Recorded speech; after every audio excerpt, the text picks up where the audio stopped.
Thank you, Noura. I'll take that as a comment.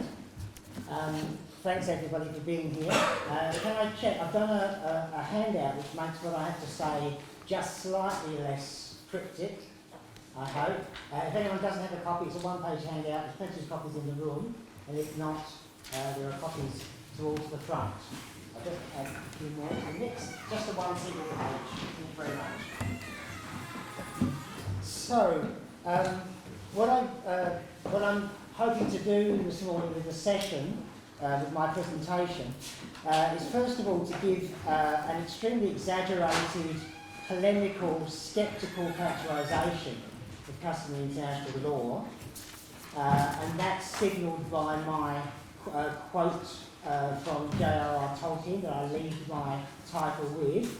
So for those people who only know about Game of Thrones, there was a guy called Tolkien who wrote stuff before, and he has this little rhyme about one ring to rule them all, one ring to find them, one ring to bring them all, and in the darkness find them. It's a very Tolkienian style of trope, if trope is the right word. So I'm going to suggest very polemically that customary international law, as we understand it, is a binding in the darkness. I'm going to give an indication of the role, as I see it, that's played by customary international law in the recent Chagos advisory opinion. I'm extremely aware of the expertise in the room. Some of the expertise I know about, and much of it I don't know about. I'm not an expert in the Chagos advisory opinion. All I've done is read it, although I have had the benefit, given footnote 5 in my handout, I've had the benefit of attending a session at the Melbourne Law School with very senior and well-informed colleagues on the issue, and some other colleagues that I've been doing rapid emails with. I will have a conclusion at the end, which relates back to the issue which came up yesterday. Jean Dasremont and Jürg and so on that session, this issue of if we are sceptical about the apparently historical or chronological claims that seem to be made by a finding around customary international law, if we're sceptical about that chronological claim or historical claim, does that mean we're collapsing everything into the present? And in which case are we in effect reducing all customary international law to so-called instant custom, which was an insight from the floor initially yesterday, and as Jean recognised, it was a very insightful intervention into this issue. I'll end with that. The most characteristic phrase concerning customary international law in the discourse of public international law is the following phrase: this may represent customary international law. Now, how many times have we come across that phrase in textbooks, commentaries, etc.? This may represent customary international law. Now, that's what I refer to as a hand-waving statement. The attribution of the possibility of customary justification for some conduct or prohibition, irrespective of whether this has ever been or will ever be tested. It locates customary international law in some grey zone between lex lata and lex ferenda. So let's call that grey zone in the middle lex hypothetica. It's maybe wrong. Perhaps it's little more than a rhetorical flourish. I've got a reference on the handout. It seems to me that some words and phrases in the discourse of international law mean less than nothing. Like a black hole, they suck meaning out of the surrounding text or the surrounding speech act. Words like impunity in international criminal justice seem to me to just draw meaning away from whatever meaning might have been around in the surrounding text or speech. The word structure often, I think, operates as a black hole in our discourse. So I'm suggesting that this may represent customary international law as a phrase is a black hole. The essence of customary international law looked at in that cynical kind of way seems to be bindingness, legal obligation, combined with opaqueness or opacity. So I've joined those two things together and called it. If a court or a tribunal makes a decision about customary international law, it seems to be saying that any time before the present of the decision, before it's been identified, for example, in the 1960s in relation to the Chagos advisory opinion, it's suggesting that what we now identify with hindsight as customary law was not known then as a binding rule as such. What is claimed is that a series of states understood the conduct as obligatory on them. We must do X, or we must refrain from doing Y. It might have been understood as a rule governing several or even all states, but that would not strengthen the subsequent analysis. According to the received wisdom, what is required is that relevant states acted in a sense like a Dalek. I obey, I must obey, I'm going to do what I have to do. Darkness again, overloading the metaphor of darkness, I should say. It's of the essence of customary international law in real time. At the time when the court looks back and said, in the 1960s, was there a customary international law related to self-determination, etc.? I don't think that needs any reflectivity on the part of the relevant states to which we point in the present, beyond the performance.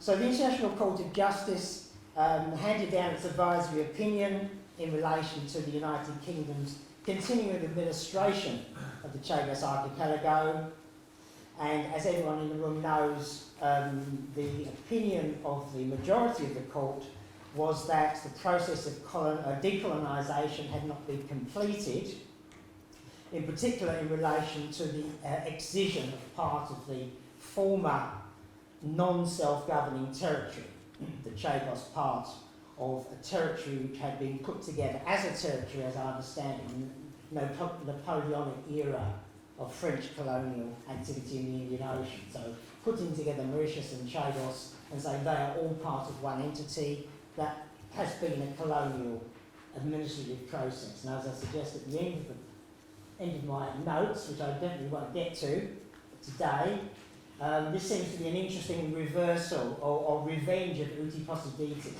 because the administrative colonial process of drawing lines around somewhere, sitting in London, sitting in Paris, drawing lines on a map, it's turned round and bitten the former colonial administrators, hoisted their own petard.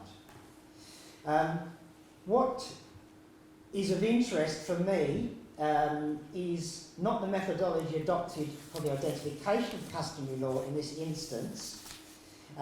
It's the Chagos advice as a paradigm for the discerning of general customary international law.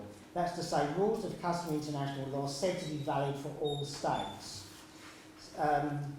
The general customary international law may be a peculiarly ex cathedra construction of the international legal community, and as such represents a claim to the expert discernment of what one may think of as a deep structure of values-based norms operating in the international realm.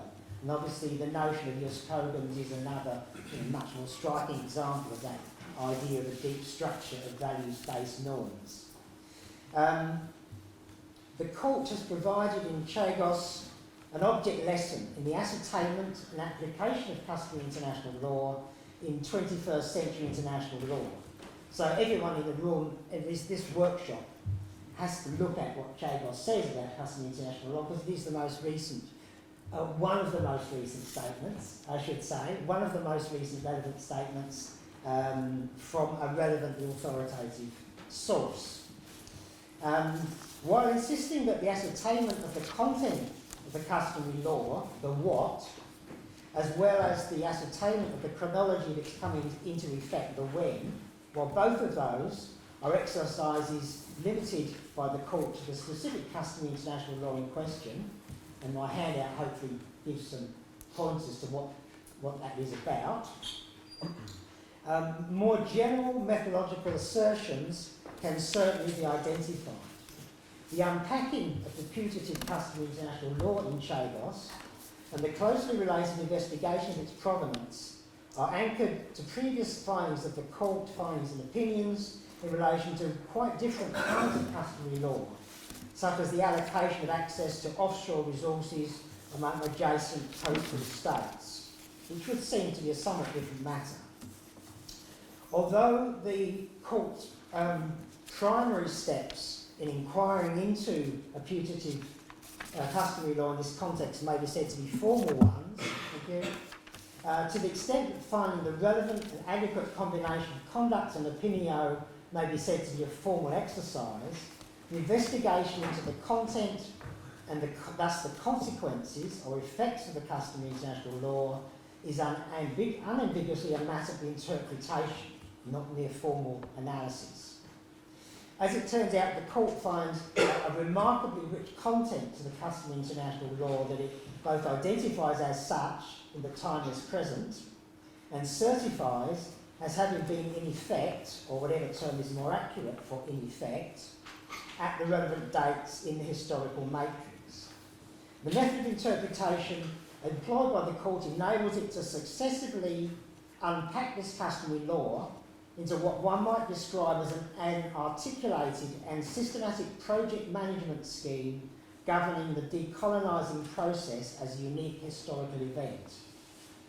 A lot comes out of the interpretation of the customary international law, which is I think is at the heart of Chagos' case, or is it one of its hearts, so to speak.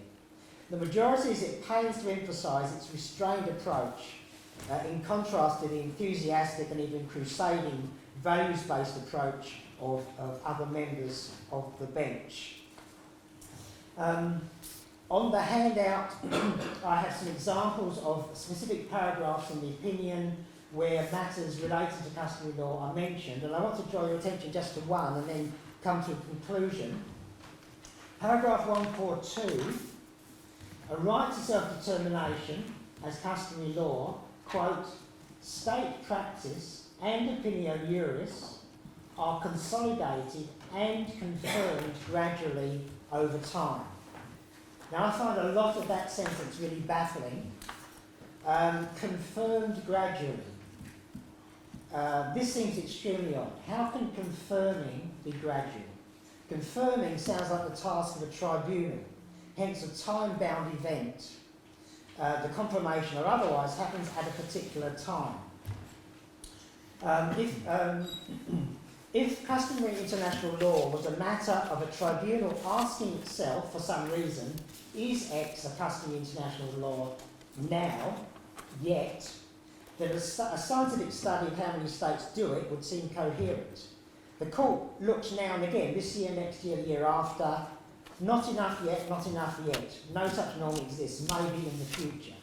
A little bit like Argentina going back every year and saying the Malvinas are ours. It's an iterative process. It doesn't achieve anything until it achieves something.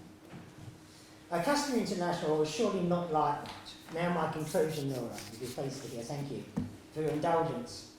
This presentism issue, and I think my argument, such as it has been, is in support of Jean Daston's points about presentism, about a decision in the moment, which is doing no more than creating a past. As John indicated, he's not in the room, so he can't contradict me yet, I'm sure he will subsequently. That's not as weird as it sounds. There are hugely constrained ways in which the bench may create the past. I'm going to suggest it's not just not weird, it's very familiar. Just like a criminal law finding in any domestic court, e.g. in Britain, assault with a milkshake, the court says, this is what happened, this is now what happened. You meant to do this, you didn't take care of X, Y, Z, this is now what happened. It's trivially commonplace. It's what legal dispute resolution often or always is, and its interpretation. Thank you.